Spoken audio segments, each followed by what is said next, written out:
What's going on, YouTube? Zach is back, bringing you another Pokemon Unite replay commentary. This time, featuring a Pokemon I've played before on the channel and I really have enjoyed lately, Hoopa. Hoopa has a really solid place in the metagame as a Pokemon that's great at supporting a lot of aggressive Pokemon that like to make use of their attacking. And in this game, you see two great examples. We have Garchomp and we have Greninja. By the way, I was showing off all my emblems and items and everything, so if you want to pause the video at the start and see that stuff, go ahead.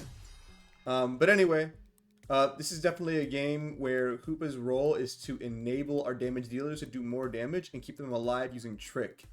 Trick is my preferred move on Hoopa. I like the way it plays, and I like the way it helps teams like this, where we sort of lack bulk, but it still gives us some survivability with shields, and it boosts our damage to try to rip through them faster. And the build I have in this game, Muscle Band and Curse Incense, is really going to help against Umbreon and Mr. Mime. Both of whom have Potion, and of course Umbreon could easily go Wish, and that would make Curse even better. But anyway, you will see in lane how I try to make use of those items, including Muscle Band especially. Since Hoopa, I'm also running attack speed moves like I do with Eldegoss. So between that and Muscle Band, you have really good damage. You have really good damage at all points in the game, honestly. And when you get tricked, you double the value of your Muscle Band because there's 2 Muscle Band shots going out each time, basically. Nice, you see me sort of there using both my abilities the way I do on Pokemon like Latias to secure the farm in one burst. Missed that there, but that's okay. We're still up uncontested right now, and that's always good. Here, again, we're just going to play safe, get what we want.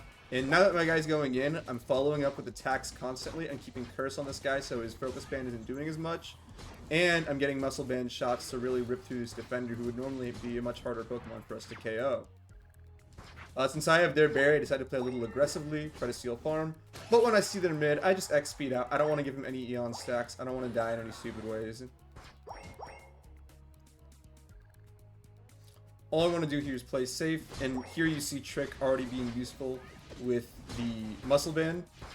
And of course it's good with Curse Incense as well, because what it means is whenever my guy is going on someone with Trick on them, they're going to be applying the Curse effect as well, even if they don't have Curse themselves. Here the goal is just survival, rip them if we can, and yep, we managed to get one of them taken out. It was really a good KO. Them scoring is very minor of a victory for them at this point. It was a really good engagement for us, and I was really happy with how it turned out. With our mid here now, I decide to approach a little bit and help them out. But still my goal is to just steal farm, get levels, get to 6 as quickly as possible, get my guy to 7, keep us all strong, you know? Since Umbreon's foul play, I'm not really worried about him mean-looking me, so I'm sort of not playing around that. I check on Regidrago there to see who's working on it. No one yet. But with Garchomp, we really do have good rips, so I want to start making my way there. And if not him, then Talon could come, or any of my attackers bottom. Yep, Talon's here. And I have Muscle Band, so again, that helps with objectives. You can see it's already adding extra damage to the Regidrago. And again, that effect is effectively doubled since I have 2 shots going out every single time I attack.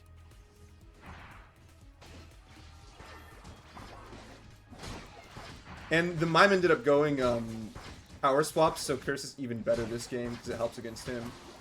Really, this is a great game for this Hoopa build. You can sort of see how it works against their Pokemon very well.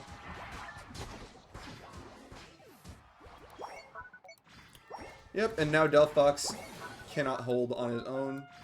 At this point, I would really rather just do the objective than push. But my teammates are pushing, so I decide it is better to rally them there instead, if we can. But no, we're still pushing. So what will I do? Where will I go? Let's think about this for a moment.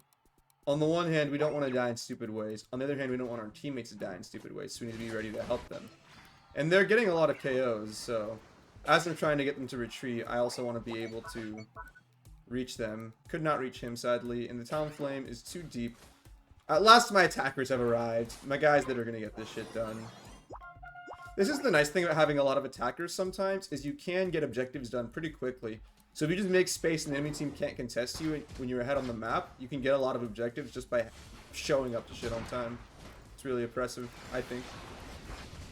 The pusher is going to be a little difficult, though, without our Talon, without our Garchomp, who already sort of expended a lot of their good moves and usefulness prior to us being there. Yeah, this really is looking like a rough push now. The Latios and Umbreon have an easy time defending against that for a while, but then the Garchomp shows up and pushes it in, obviously, which is pretty nice. We don't score enough to knock it out, and we do lose a lot of lives, but I wanna just get farm with my Talonflame and get top, potentially. Here, I'm really just trying to get my ult so I can start ulting people. Here we go. This is where Hoopa gets real powerful. There I could have considered saving my boosted, because the Shadow Ball effect can still apply to someone even while they're hindrance resist, and then you can activate the stun portion of it after they lose hindrance resist. Nonetheless, we're in fine shape here. Really, I just want to get bottom, I think, and just start defending. Yep, my teammates are having a rough time right now, but I have ult to bring everyone in. So I am just going to do that, I believe. Making use of my abilities to stun the important Pokemon and AoE down the pad. Buy enough time for my team to show up, and now they can hold off the enemy team. Yep. And they're easily able to start picking them off. Latios should be dead here too, right? Yep. Perfect, perfect, perfect. It's exactly what you want to see with a Hoopa ult. Even if you don't live through it, getting that tempo is so big for your team. Because now, again, like I was saying earlier, we have the map control. We're ahead. They can't really contest us. They're having a hard time walking up on these objectives. And I'm just going to turn and make sure we get it done. I don't want to lose it to them in some stupid way.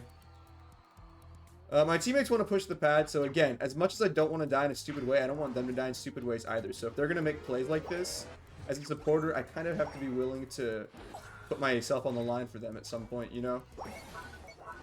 It's risky, but when you're solo queuing support, that's sort of how you have to be willing to play. Adapt to your team, you know? I think support is the role that most requires adaptation, and it's sort of why it's my best role, I think, since I'm a very adaptive player. Here, going through the jungle is nice to just get their buffs, get some XP advantage still, keep Greninja strong, he's doing very well. We just want to make sure he can continue to do well. And again, he's really good with Trick. Between the shield effects, keeping him safe, and the fact that he's always going to be on top of people attacking them in some fashion, we'll always have people in range of Trick, basically, to continue to add DPS to fights, and add Curse, and add Muscle Band. It's just really good stuff. I really enjoy Hoopa. He's great at working with your team if you know how to use him right.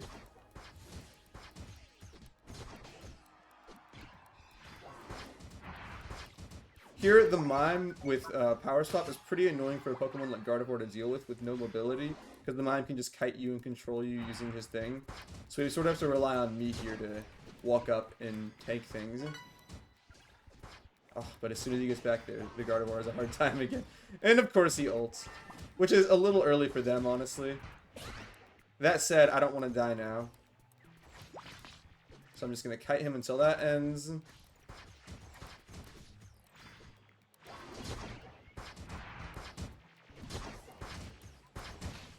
Damn, the Mime actually ended up killing me. I forgot how that fight turned out. I was like watching it in suspense. But you can see here the Greninja and the Garchomp are doing good still, so in the end, I'm just going to try to play with them. I have my Unite move, obviously, so that's really good to go into Groudon with.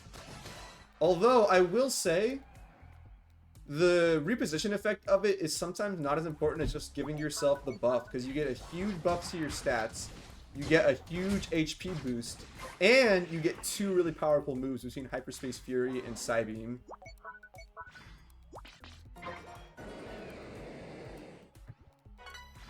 Here, again, we're just playing with our strong Pokemon. We want to keep them strong. This is your job as supporter in the late game. Usually, if I'm playing a Pokemon like Hoopa especially, my goal is find the 1 or 2 Pokemon on my team that are doing really good and just play with them. Make sure they can do what they want to do.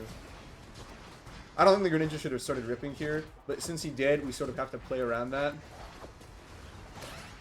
And here I'm just going to ult to buy myself a little bit of more HP, a little bit of shields to survive, throw off the moves I need for my teammates, and the Empoleon cannot contest at this point. Yeah, Garchomp is easily going to dispatch him, right? Of course, yeah. And Mime obviously can't stand against all those people on his own with just one power swap. Since we do have a huge lead, we don't even need the Groudon, so I don't mind that we're playing the way we are. We can just stall them out and waste their time.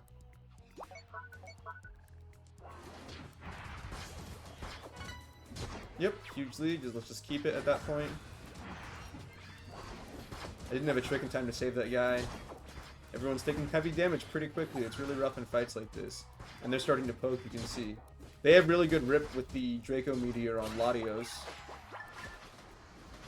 As you know, if you saw my guide especially, that move is very, very good for ripping objectives. Here, Garchomp's just going in. He's sort of carrying at this point. The Empoleon's going to score, but it's not going to matter. Yeah, he just lets Groudon recover, which makes sense. We have enough points, we don't need the Groudon, and we don't want them stealing it somehow.